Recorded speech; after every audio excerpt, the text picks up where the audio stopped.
Hello? Okay. I'm going to go outside.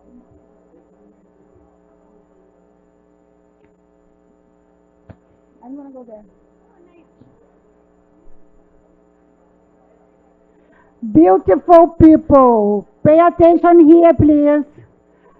We're going to start a panel here about the work of CTFs and indigenous peoples and local communities. Please come in. You're all invited. There is no coffee being served now. I will ask that group that's lively discussing over there. We're going to start a great event right here. So please help us with a very nice projects from conservation trust funds in Latin America, Asia, and Africa. Bhutan, Madagascar, Peru, and Mexico are going to tell you stories about how they work with indigenous peoples and local communities. If you want to come in, please, I'm talking to you, please. We have an event in the other side, so if you want, you will join, but if you're here, please lower your voices, okay? Thank you so much.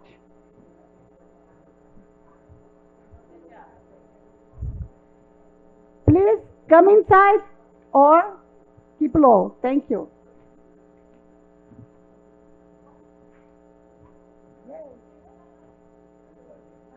Hello.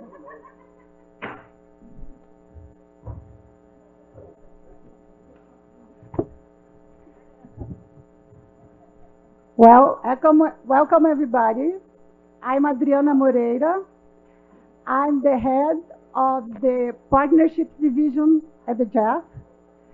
And it's my pleasure today to moderate this event on the important work that our partners in this pavilion, the Conservation Trust Funds or the Environmental Trust Funds, that are very important local institutions that work directly with conservation financing on the ground, being national institutions and some of them are regional.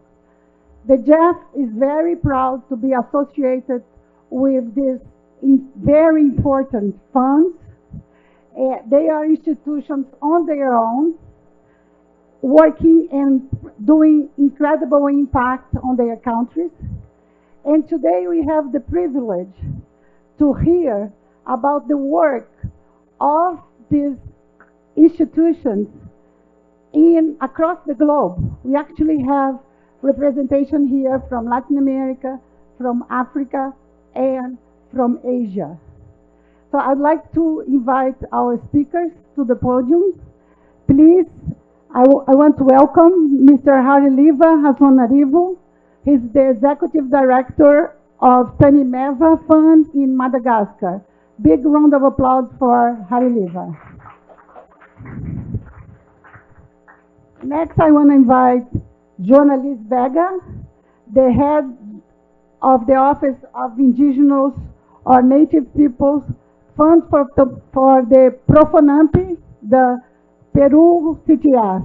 Journalist, big round of applause for you, journalist. I have the privilege to invite Mr. Karma Chering, Managing Director of the Bhutan Trust Fund in Bhutan. Round of applause. Thank you. And my dear friend, Analara Barillas, Conservation Director of the Mexican Fund for Conservation of Nature, FMCN. We're going to have a series, we try to make a very interactive panel.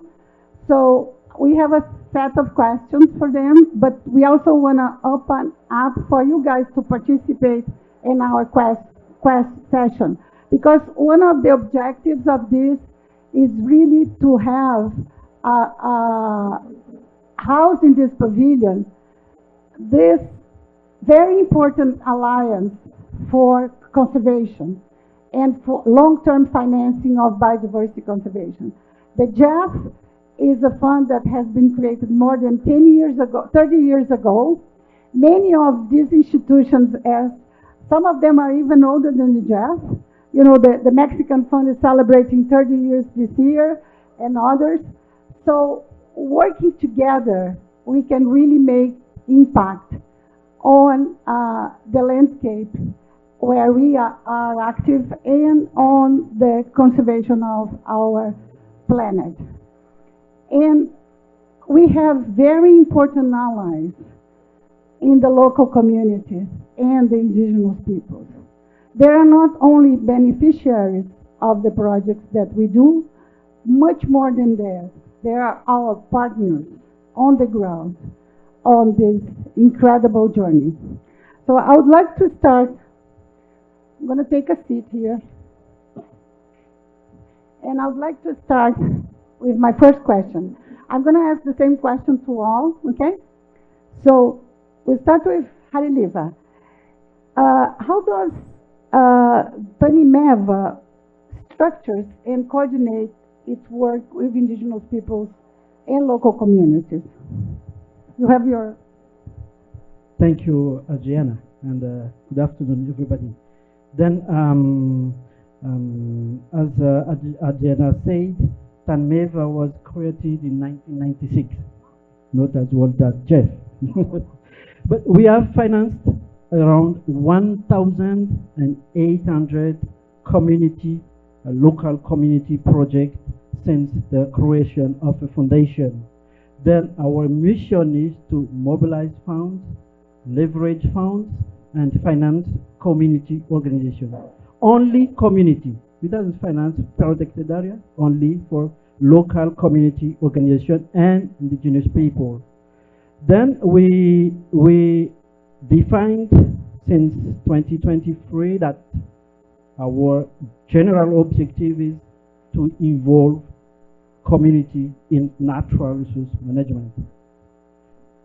If we talk about GBF, we participate to achieve the 19th target of GBF because of our mission to leverage funds, to mobilize funds, and we participate also to achieve the target 2, target 3, and target 10. Why? Because we define 3 main thematics as biodiversity conservation, restoration of ecosystem, and natural resource valorization.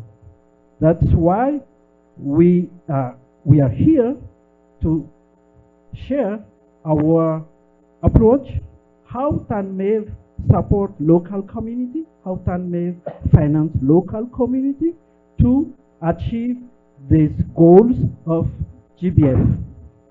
Then the structure, we talk about structure.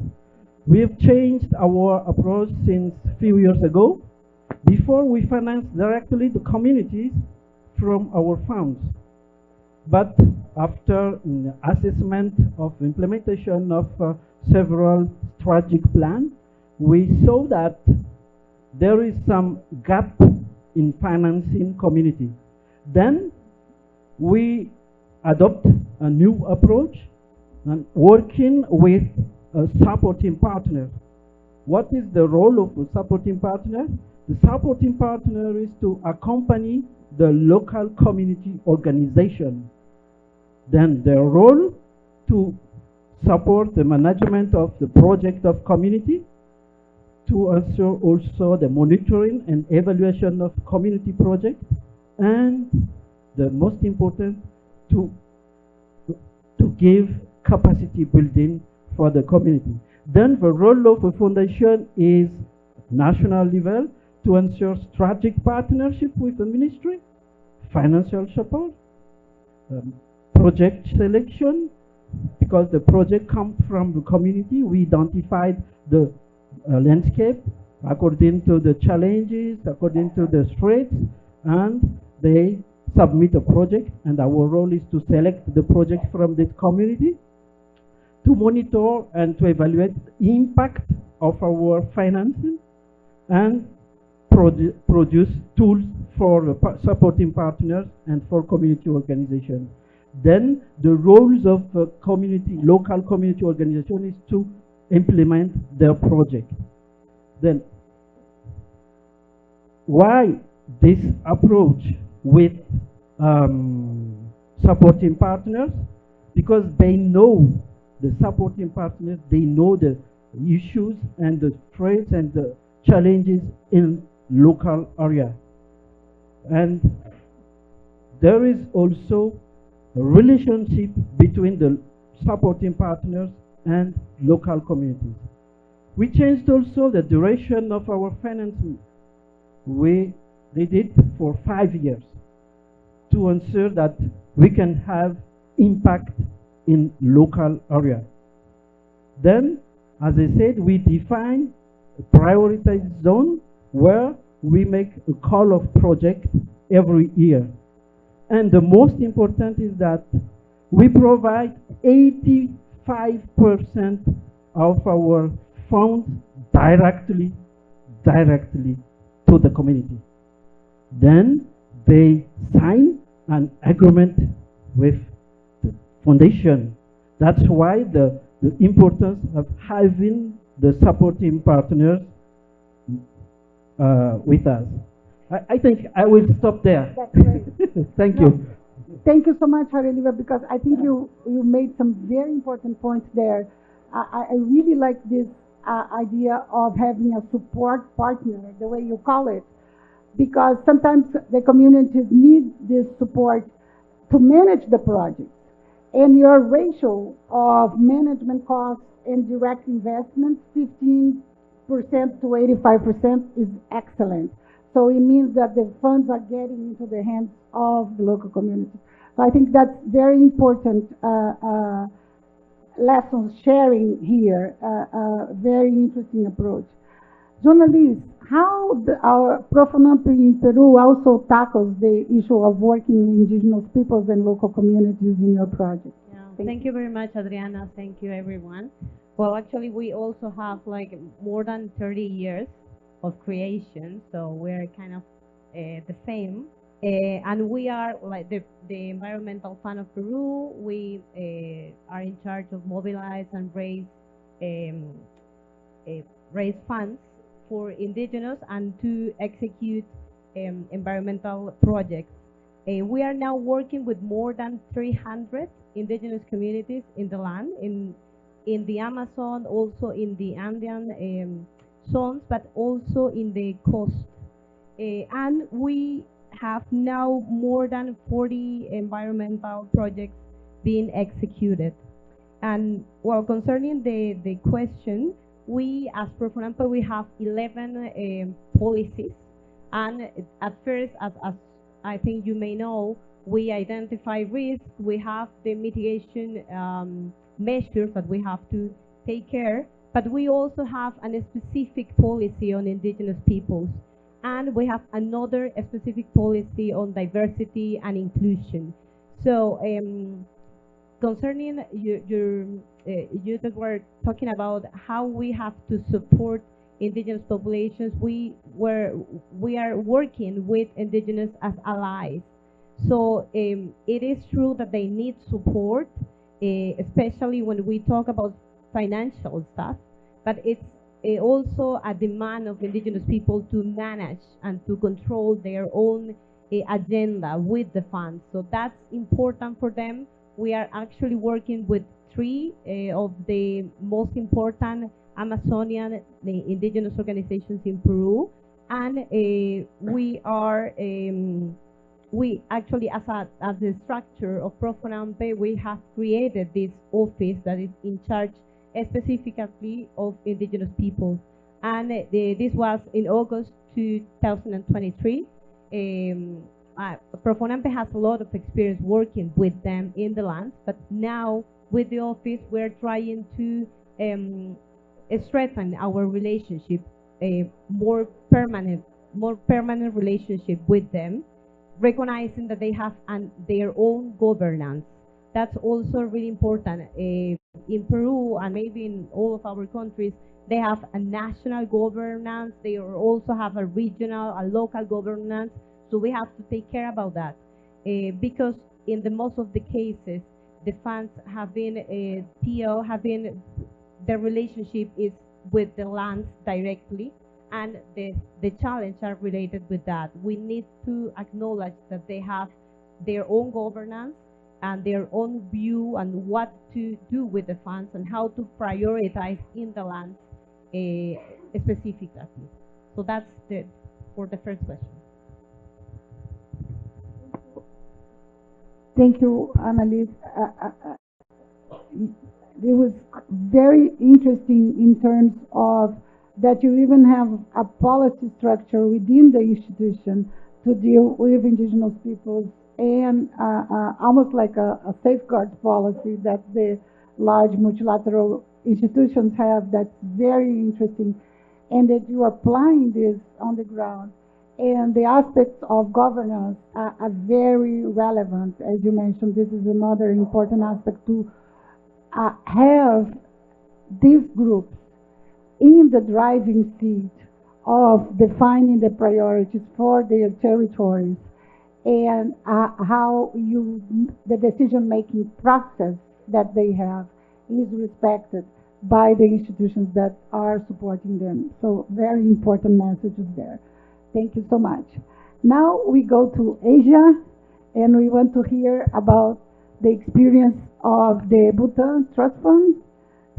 Great to have you with us, Sharma. And please, same question, how Bhutan, give us an overview how Bhutan is working with indigenous peoples and local communities. Thank you.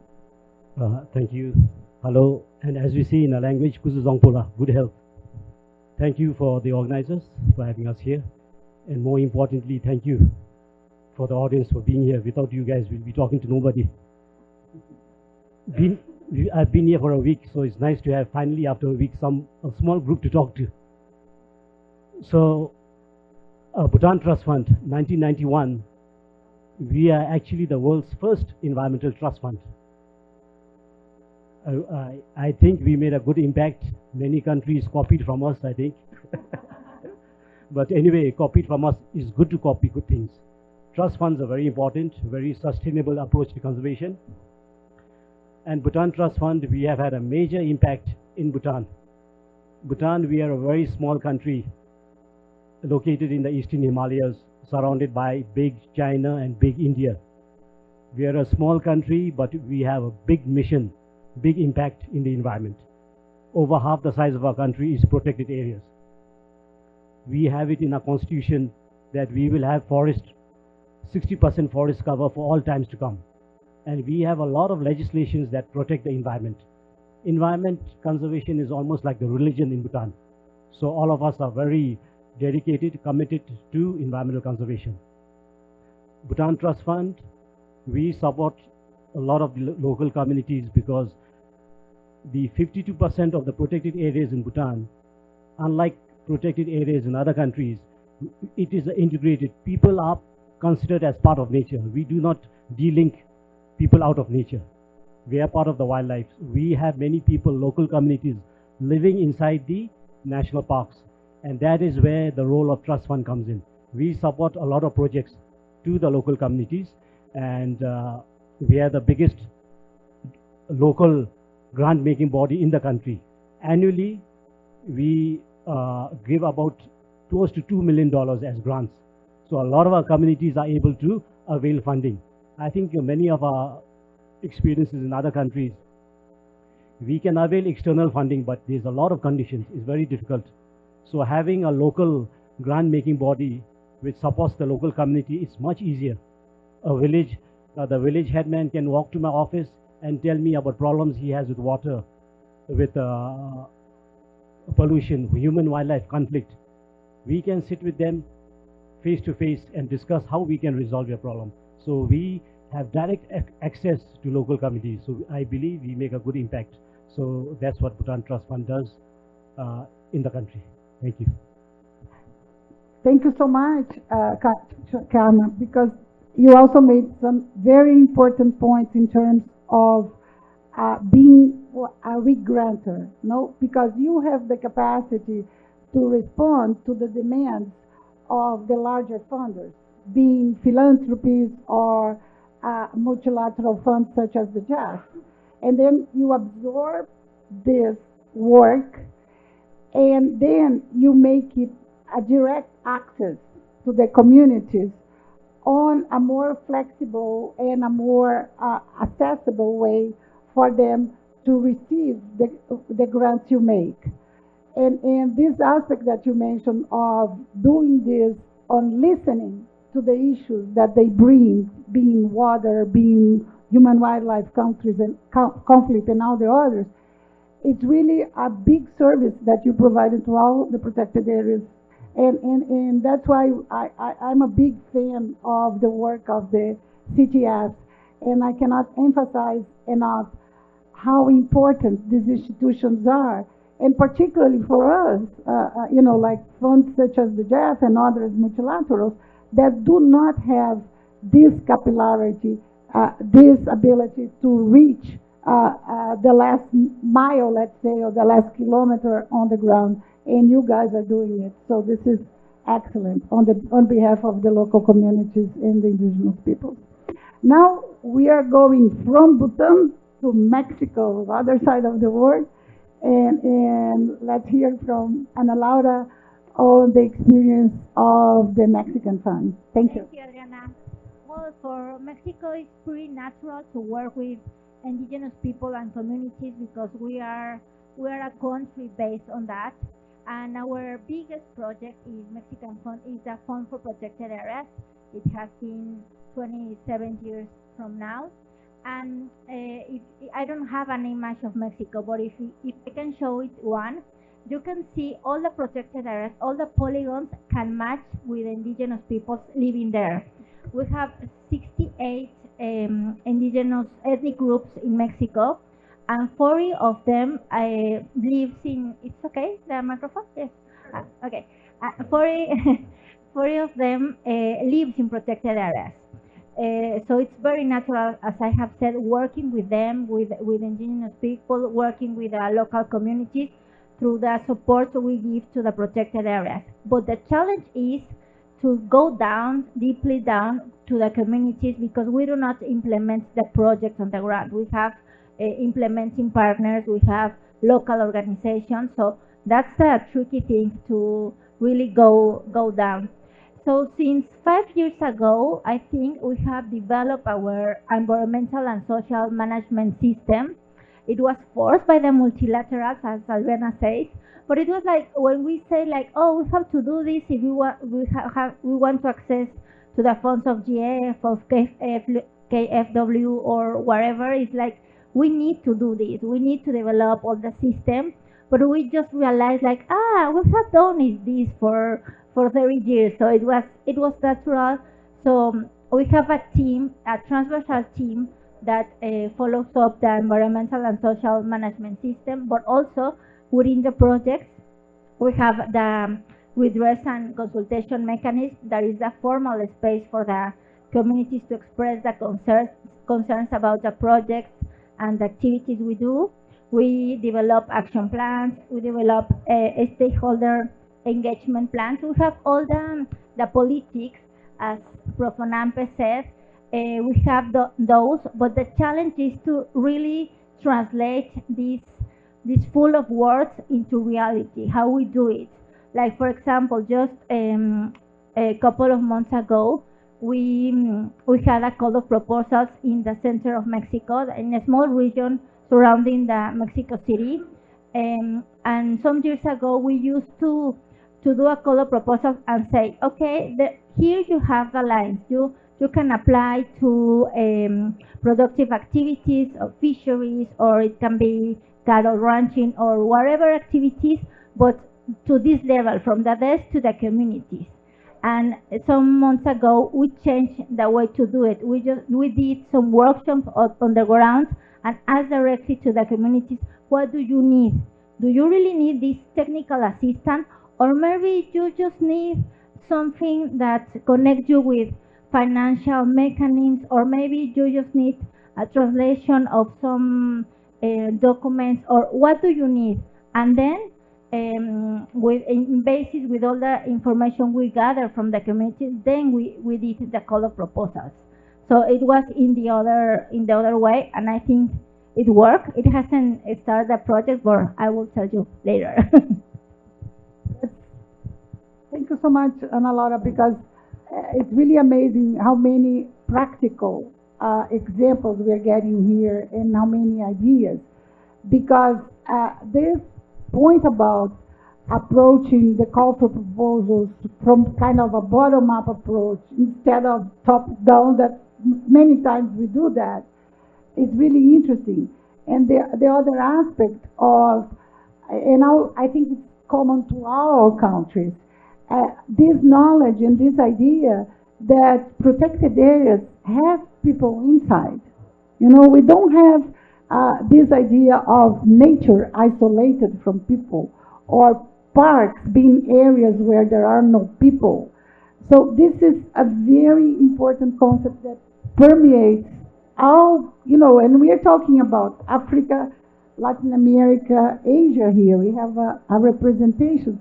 So I think this is another very important message we're saying. You know, we need to work at the level of the national systems of protected areas with the communities, and taking their interests and taking their prioritization, taking their governance very serious. So very important work that you guys are doing.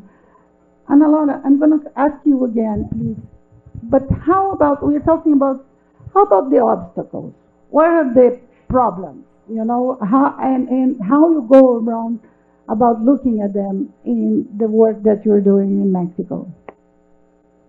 I think it's to build the trust with the implementing partners and the communities to make it happen, to have that safeguards implemented on the ground. I think that's very important, because it's not easy, because I think all of us, we work from a desk, from our office, and then going to the ground and say you have to do this or this. It's not well done. We have to understand what they want. For example, I just remember in a project in the north of Mexico that the communities have, we were trying to eliminate an exotic plant from the ecosystem, and we had a technique, a very academic technique to take out these plants.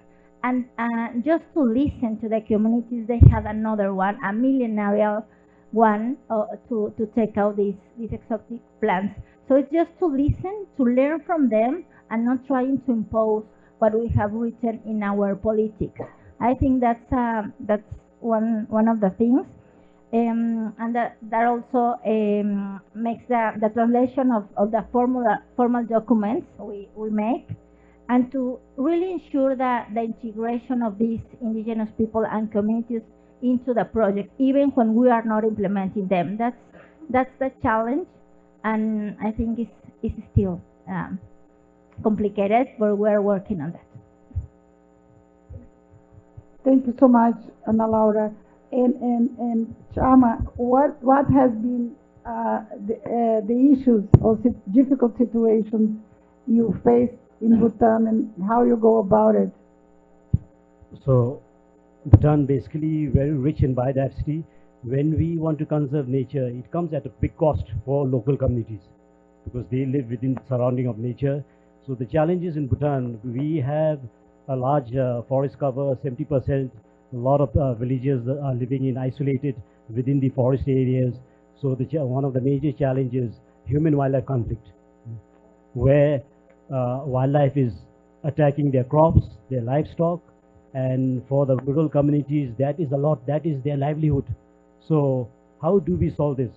One of the approaches, I think a logical approach, is following an incentive-based approach. If we want local communities to support conservation, there has to be an economic benefit, whether we like it or not. If there's no economic benefit, there's no point in telling them, save the tiger, it is good for the environment, save the birds, it's good for the environment. there has to be an economic incentive. So we try to look for economic incentives. That's where you look at activities like ecotourism. Ecotourism is a very good activity that can balance development and conservation. In Bhutan, my office trust fund, we provide money for advocating ecotourism. I myself has been personally involved in ecotourism. When we have implemented ecotourism in some of the community areas, then they realize, yes, although the tiger eats my livestock, it is worth to have the tiger in the forest because many tourists are coming there. When the tourists come there, they stay in the home, they use their services, the homestays, campsites, they're able to provide transportation charge. So a lot of monetary benefits comes to the local communities. So in my opinion, I think activities like ecotourism is very essential to keep local communities happy with nature around them. Thank you. Thank you. And I think you, again, and Alana mentioned the importance aspect of building up trust, no? Building trust between the community. And you mentioned this work with the need to think about revenue generating mechanisms or economic benefits, no? Because this is very important for the livelihoods, no? So this combination, I think it's this process of generating the economic benefits could be part of the trust building process, because I think if there is seriousness in the approach and the returns, I think the community starts seeing the CTFs as real allies. No, I think you're experimenting that. Maybe you can comment more on this later, but let's hear from Yanalise the obstacles and issues they face in Peru. Thank you. Well, talking about economic benefits, we have been working with bio-businesses, with indigenous people, and actually a big challenge is how to connect them with the market. And not just to connect their products, but also how can they be like build capacities to sell their products, to be in spaces where they have to sell them. How they need also more research about how to improve their own products. So the economic benefits are really important. We have this experience talking about bio-businesses, ecotourism as well, and I believe it is very important for indigenous people to develop more capacities to sell their own products, and for us also to make them connect with some buyers and ensure that the products are going to be buy. That's important for us and have been a challenge, and we're working on that. Another important challenge we identify is regarding the collective knowledge. We're actually losing the collective knowledge because that knowledge is in our elders, and the elders are not transmitting that knowledge to the young generation. So the most of our biodiversity is there, it's in our elders, and we are losing all this intergenerational knowledge. So we have been working in the Andean part of Peru with them, with the elders, so they can actually, for example, learn about how to create, how to keep the seeds in a special banks. And that's the way we have been working with that, but it's still a big challenge, and we need to be aware of how to deal with that. And concerning a intergenerational approach, we have also to talk about gender. Now, gender is also a big challenge. When we're talking with indigenous peoples, we are working also to give some grants for women that are leading bio-businesses. That's one of our works, but also in all the interventions, we need to be aware if women are participating directly, but also within all the stages of the intervention. We have also been learned about the consultation processes. I believe we all have signed documents, right, as an evidence of consultation, but we are losing all the methodology. We are losing all the way we construct that agreement, how we are sharing the information. We're just not going and tell the people how this project is designed. You are actually need to construct with them. You need to co-create, and in some of the cases we did that, but the problem is the evidence. We are not taking evidence about that process. And the last one I want to share with you is about the co-creation. Concerning this approach of Profonampe, and I think we share that we consider indigenous peoples as ally and not just as beneficiaries. We need to build more spaces to co-create with them the proposals. As you mentioned, we need to take their needs, and then after those meetings we need to design the projects. I believe though that is a more sustainable way to work in the land. Thank you so much, Yonalis. That's very important food for thought on the points you made. And while you were speaking, I was thinking here, because these processes take time. Okay, so that's one thing that we need to take into consideration. And sometimes the time frames of the donors, the multilaterals, for example, the Jeff is going through a whole streamlined process. There is this big pressure for us to reduce time for processing projects. But the participation, this is very relevant, because the co-creation takes time. The consultation, because it's beyond consultation. As you say, it's not just consultation. It's co-creation in the sense that there is this, sense of belonging, ownership. This is our project because we were part of the design of this project. And so those are, and I think that as I mentioned, it's very important to have this local capillarity, as you are demonstrating here, to be able to do that. And I think an important message for donors and for the larger financiers that these approaches take time. Time to build trust, time to incorporate all these important aspects of co-creation. Hariliva, please talk to us about the situation in Madagascar. How are you facing these issues? What are your problems and how are you finding solutions? Yes, thank you, Adriana. I totally agree with my colleagues of problem, issues of capacity to have access to market, capacity to have good economic activities to improve local community revenue and livelihoods. Then I want to summarize it as a local organizational, local capacity, all these things. Then the challenge, the big challenge for Madagascar case is this local community organization capacity.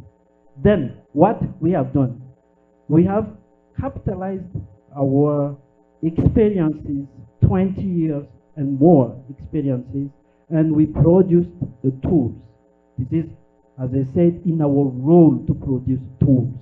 Then we have produced these tools. This is that we call institutional development standard for local capacity, organization capacity. Then we have all things that we talk about. This is a tool to assess and monitor local capacity organizational, planify capacity development action, and implement this, and realize capacity development activities, and reassess, reevaluate the change, the evolution, the improvement of local capacity organization capacity. Then, in these tools, we have 4 domains of capacity: governance, project management, technical skills, Then when we talked about access market, we have in the tools the basis, main capacity that the local community organization have to have to make masters in this access to market. Then governance, project management, technical skills, and we talk about mainstreaming thematics that the local capacity organization have to know also gender and youth and social equity. Then within the tools that we provide to our supporting partners and then even for local community, there are these 4 domains. The 4 domain is around 18 capacity area. I don't want to tell it what is 18, but if we talk about governance, we have, for example, organizational capacity, institutional capacity, networking, partnership development, advocacy, and communication. If we talk about project management, we know, you know, about planning, contingent finance management, human resource management. If the local organization have a human resource that they have to manage, monitoring and evaluation of their project. If we talk about technical skills, we talk about natural resource management, natural resource governance, community-based natural resource management, and climate change, marine resource management. These technical skills is according to their vocation. We have, for example, a local community organization working on a marine area. Then they have to have a basis of capacity on marine resource management and monitoring. And we talk about livelihoods, what activity they do in terms of alternative to conservation. They have to know how to do it. And cooperative management, they have to sell their product. That's why I say this is one of capacity that the local community have to master and have to develop in their organization. And then I said gender and youth. Then this is, I think, it's not a magic, but we think that we are sure that it reduces the risk in our approach to provide directly the 55% of our funds to the community. Then, if you are lucky, there is some 3 or 4 book like this in the chair. You can take it, use it, and give us feedback. Thank you. Thank you so much, Hariliva. This is beautiful. You have a mini Jeff there because you described a lot of the big areas that we work with. But I now want to move a little bit to our beautiful audience here and ask. Please feel free who wants to ask questions to our panelists, but also feel free to tell your story. I want to hear about results of working with communities. I'm going to ask them about that, but I'm going to start here. So Fernanda has a question here. Please introduce yourself and let's have a conversation. Thank you very much, Adriana. Thank you very much, panelists. I'm Fernanda Marques from the Brazilian Biodiversity Fund. And strengthening of community organizations is key. Thank you very much, Hariliva, for entering into this detail. I'd love to hear a little bit more from you and from other panelists. How do you go about that? Do you incorporate direct actions in the specific supported projects? Is it cross-cutting? Is it something that you have dedicated staff that work directly with the communities? How do you go about that? Because I would imagine there are different strategies. Thank you. One more question, and then we go to the panel, and then we come back. And tell us stories about your work with communities also. Thank you, Adriana. Graciela from the Mexican Fund for the Conservation of Nature, and my job is to structure the proposals, mainly for GF, GCF, and others. What has been your experience and your frustrations trying to show the multilaterals how you are already close to the field, already working with indigenous people, and not how to balance trying to really comply with the buzzwords that the multilaterals have every other day, but instead of focusing on real impact that we know that we are doing at CTF. Of course, we have great allies in multilaterals that understand us, like Adriana, but I would like to know, what do you usually do to really try to balance with complying with all these indigenous people's plans, prior consent, and at the same time focusing on what is more important, that is impact, no? That we know how to do it, and that's why we are CTF. Thank you. Thank you, Graciela. Important questions for you. I'm not going to answer that. Please, who wants to go? Well, for the first question, yes, we have a team, a cross-cutting team that follows up the safeguards in Fondo Mexicano, but also we have teams within the project to follow up. And about the frustration, it's like, but I'm gonna do it in a positive way. We have constantly to invent different ways to apply these politics or these documents. For example, we do with protected area personals, we do workshops, planning workshops, and they say, like, if we came to them like, okay, you have to apply the safeguards of gender, of social, of indigenous, they will say, like, what? We're already working with that. So we have made some charts so they can just check it out, what they are already doing. That's an important thing, because we don't want to give them extra work.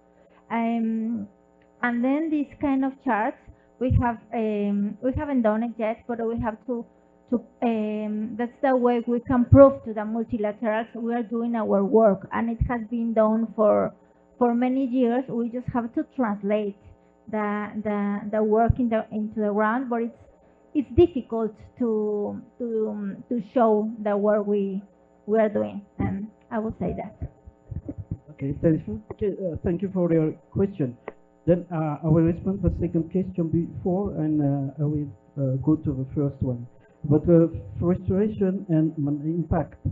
Then, as I said, our role and our activity as a CTF,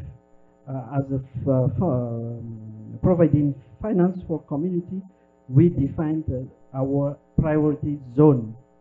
This is each year our board of directors define which zone, which area we will work, and then we come to the supporting partners and to the community to tell them, give us a project, submit a project around natural resource management, including both economy, livelihoods, and conservation activities. And then this is the project, but the CTF project, this is community project. One thing important also to manage this frustration is about supporting partners. We have three main criteria to select the supporting partners. One, the supporting partners working with the community for a long time, then known by the community, having already good results with community. The second one, supporting partners which is in the field, have an office there. And the third one is community partners having interest on natural resource management. For example, we have a supporting partner as a protected area managers. Then, like this, we can ensure the complementarity between the management of protected area and community support. According to talking about the strategy and mainstreaming, then as we don't work directly with the community, we support also, we develop capacity of supporting partners with tools and with advice to master some interesting topic on mainstreaming, as I said, gender, equity, social equity, and youth. And if you are lucky also, you can see a book talking about safeguarding policy of a foundation that we provide to supporting partners. And everything is there. This is our policy, but must be also applied by the supporting partners and become tools for local community organizations. Yes, yes. About the first question, we are very similar to the Mexican fund. We have a team which is my team about indigenous people, but we have another team seeing and monitoring all the safeguards. And then we have, in some cases, not in all, a specific professional seeing a project. But it's actually also challenging because sometimes that person is seeing indigenous peoples and gender and also another stuff. So it's difficult to be aware of gender, indigenous peoples, and everything. So we have to keep that in mind. And the other thing about the second question, which is interesting as well, it's as we are actually in a co-creation process with a donor, including an indigenous organization, and the languages, it's interesting. The times as well, as is how to explain to them what is important about the governance, for example, how you have to be aware of the budget, how you cannot say, okay, I'm going to work with this number of communities because you are not deciding that because it's not confirmed. So how you can say, okay, how many communities are we going to work with if they are not confirming? We cannot give more perspectives about that. So it's the and also the callings, like I need that, so yes, but I need to talk with my ally to know if they agree or not. It's actually more time, as you mentioned, but I believe time is necessary because otherwise it's not sustainable in the end, and that's what we all want. We don't want a project that are just 5 years and at the end, right? So yeah.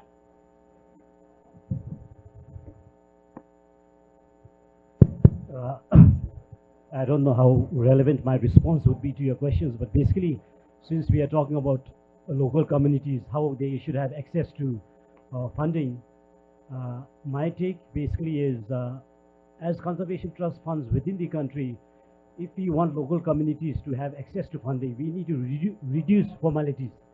We should not follow the same format like other donors, the UN or something, which makes it very difficult for local communities. So what we do in our office is we try to reduce all those formalities, and we have large grants, small grants. Our small grants, if there is a problem in the local community, today itself they have to just put an application. We have a water supply problem, we need X amount of money, and it's sanctioned right away, no problem. So I think, so basically my message is, if you set up any conservation trust funds within the country, we bear the responsibility to ensure that we can disperse funds as fast as possible. Then it will become effective, I think. Thank you. A very important message here, and we are learning here from practice, okay? And that's what I said, why it's so important to build, to establish, build, and support conservation trust funds. They are institutions that stay in the countries much longer than donors, and they understand their territories. So, the big evolution, I worked with some of you many years ago, and I see this growth in the staff, in the activities, in the funding, and it's amazing how we build strong societies, strong civil society is by building institutions. And you are not only doing that for your own institutions, but from all your examples and the support giving that also for the communal institutions, the local institutions. We still have time for another round of questions. I have one here. Please introduce yourself. My name is Melvin Wajiri. I'm from Cameroon. I may not have a question, but I just wanted to contribute in what you're doing. It would have been very more interesting to see Africa in here, but if not, okay, right. I see sometimes we look at Africa and we exclude them. I'm sorry. I'm sorry, I apologize. But again, I would like to share an experience about the trust fund, how it works like in where I come from in Africa. We have what we call we use the cluster cooperative society. If you understand very well Africa, we are more on cooperative society in the way we work in conservation. I would say in the aspect of the cedar support project or the Bango landscape at the Congo Basin Reserve in Cameroon, going down to along the Bakossi National Park. What we were doing there, funded by then the WWF and CEDA support, we created, the landscape is very vast and very big. A lot of civil society NGOs around there. So we split the landscape into 4 clusters. We now did the assessment, as you have highlighted, where the communities themselves, they identify the organizations, the structures that are involved. We identify the youth, we identify the women, we identify the small stakeholders. All those, we did what we call the engagement strategy. We developed a document as a community engagement strategy that we gave to the donor that this is what this community they want. They look at it, created a cooperative society, gave those 4 clusters monies in the cooperative, that this funds will go to this bank. So they say the cooperative form their financial system, all those, and they put the policies together, tell them justifications. They will go to the bank, let the money, so they could have access to the monies to pay even school fees for kids to go to school rather than doing hunting, and pay, even women could have loans to buy crops and go to the farms and so. So these are practical things that to do in conservation around the world, which I really want to salute the initiative, whoever thought about this, and that we have this presentation in this space, that I want to encourage that institutions like Jeff to give more monies to them. Yes, if they are, because I am seeing a huge challenge now in the hall in terms of the tax negotiation, talking about Jeff policy in terms of finance, access to finance. These are key things. We have to elevate key conversations around this. If we don't take it serious, it will take us serious, and it is taking us serious. So it's nothing we have to play. So when we come, Jeff should listen to them and look at the best practices that they have and incorporate those best practices. I'm sorry that the funding mechanism sometimes is very, very complex. Justifications are killing the institutions. Why they'll turn back to their normal habits. If we minimize this, like the approach you said, it will make it easier and people will start to engage. We should have a degree of latitude in certain areas, not in all areas where you want to be heard and you prove. It frustrates people and they'll go back to the natural habits. Thank you. Thank you so much. I think this is a great way to finish our program here. I want to say that the Jeff is very proud, to be part of this work. The Jeff has helped establish 60 CTFs across the globe in its history, and it's really considering honor and a privilege to have this partnership represented here in this pavilion. And we are working very hard within the limits imposed to us by our donors to really streamline and reach this kind of but this is real. What we heard from this panel is real, it's happening. So I think this gives us a lot of hope that we are going into the right direction. And these local institutions, they are very important to really conduce our task and our goal to biodiversity conservation and the use and the rights of communities and indigenous peoples. Thank you so much. A big round of applause to our panelists. This great work that they are doing. And thank you all. Please come. We have events here every day with the wealth of experiences we have in our partners in the conservation trust funds across the planet. Thank you so much. Bye-bye. Let's have a picture of the panel.